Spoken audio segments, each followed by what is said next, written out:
Hi, Hans Exton here. I just was reminded again today about what stands in John 4 about the harvest. And we have so many people in ministry. We have people in the churches which are also ministers of God. For the fivefold has been given to equip the saints for the work, it says. And there are people that work together. Everybody works together for a purpose. And I just want to read this little bit of scripture here from John 4. When Jesus says from verse 34, he says, and Jesus said to them, my food is to do the will of him who sent me and to finish his work. Do not say there are still 4 months, then comes the harvest. Behold, I say to you, lift up your eyes and look at the fields, for they are already white for harvest. And he who reaps receives wages and gathers fruit for eternal life. And this is also important, that both he who sows and he who reaps may rejoice together.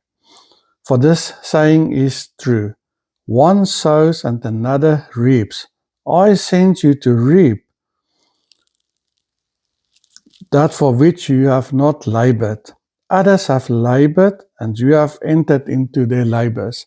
Here we can clearly see, because sometimes we want to take the credit, we want to be in the front line. But this is the reality when we work together and rejoice together. That's important. One will sow, another one will reap, another one will pastor, disciple people, and so on.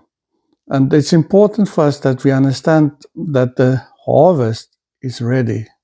It's out there. There are so many people that are hungry and looking for answers, not by judgment, but by love. And for us to be there for people, to disciple, to help people. And God will send us to harvest. I remember many years ago, I was in church in Pretoria, and I had this vision where God came to the people, and he was having sandals in his hand, and he was having a sickle in his hand, and he was standing in front of a lot of people, offering them the sandals and the sickle. We know the scripture that says, how beautiful are the feet of those that bring the good news, the sandals. And here, the sickle for the harvest. So God wants the gospel to spread. He wants it to go all over the world. But he needs feet. He needs us to get up and go. He needs us to walk everywhere. It is okay, yes, bring a friend to church. But we should not always want the pastor to be the one doing the harvesting. God gives everybody, and offers you today the opportunity, says, take the sandals, take the sickle, I will send you, trust me, go, and I will be with you. This is what God is saying to many of us. And I know there are some of you watching this right now, and you have been hesitating a little bit. But it's just in my spirit today, it's like it comes and it says, I have spoken to you to go. Trust me for the provision. Trust me for everything that you need. And it's really strong on me right now that for some of you, you have been waiting. You have received 2 or more words from different people. And God says the time is short. I will make a way for you. Even if you start only locally or wherever you want. But God says your feet has to start moving and doing. And a lot of the time I saw that in the Bible with Paul. God gave him a word and he started moving. And as he was moving, God started directing his ways, where to go, what to do, and how to preach. And that's also true, for the word says, do not worry about what you will say in that day, for the Holy Spirit in you will give you the words to utter.